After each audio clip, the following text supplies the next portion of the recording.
कई बच्चों ने कहा है कि सर आपने ग्लेडिएटर बैच 2.0 को आपने कैंसिल किया है और आपने कारण दिया है इसका कि कई बच्चे मैथ्स के बेसिक वाला जो टेस्ट था उसको क्वालिफाई नहीं कर पाए, कई बच्चे उसमें जो है नेगेटिव स्कोर में भी थे।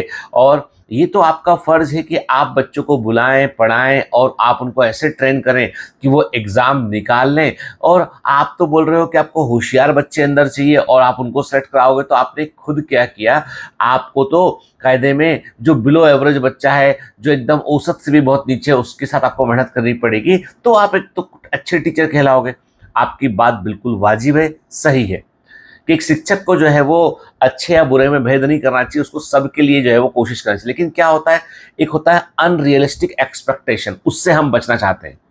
मान लीजिए कि यदि आपको बेसिक मैथमेटिक्स भी नहीं आता है, आप मैथमेटिक्स में शून्य है, इसका मतलब ये नहीं कि आपका जीवन खत्म है। इसका मतलब ये है कि आपको उस वक्त लगेगा, और वो वक्त लगेगा मतलब है कि 2 साल या 3 साल का वक्त भी लग सकता है उसमें। तो ये कहना, नीट का एग्जाम को मैं इतने सालों से पढ़ा रहा हूँ, इतना समझ गया हूँ कि जो भी 2 साल अच्छे से पढ़ेगा वो एग्जाम निकाल लेगा। 11th में पढ़ेगा, 12th में पढ़ेगा तो 12th के साथ एग्जाम निकलेगा। 12th से पढ़ेगा तो फर्स्ट ड्रॉप में एग्जाम निकलेगा, उसके बाद पढ़ेगा तो 2 ड्रॉप के बाद एग्जाम निकलेगा।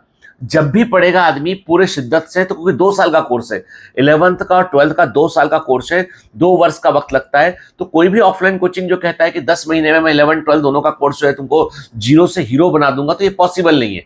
कारण ये है कि आपका एक लेवल होगा तो उसको कोचिंग लेके आगे निकल जाएगा, लेकिन आपका लेवल यदि बिल्कुल बॉटम पे है तो ऐसा नहीं कि आप कुछ कर नहीं सकते, आप कर सकते हैं, लेकिन समस्या है 2 वर्ष का वक्त देना पड़ेगा। और ऑफलाइन क्लासेस में 2 वर्ष का वक्त देने का मतलब है 4-5 लाख रुपया खर्च होना।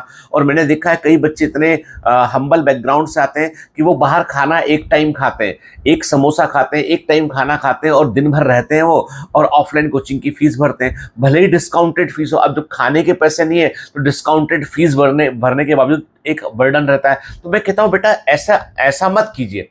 पेरेंट्स की जमीन को गिरवी रखना, क्रेडिट कार्ड से लोन लेना और किसी से पैसे मांग कर पढ़ने आना, ये सब सही उपाय नहीं है। ठीक है, सही उपाय है कि आप अपने आप पर भरोसा रखिए, ऑनलाइन ही पढ़िए। और ऑनलाइन में हजारों बच्चे एग्जाम हर साल निकालते हैं। इस बार भी बायोमेट्रिक का सबसे अच्छा रिजल्ट टारगेट बैच ने ही दिया है।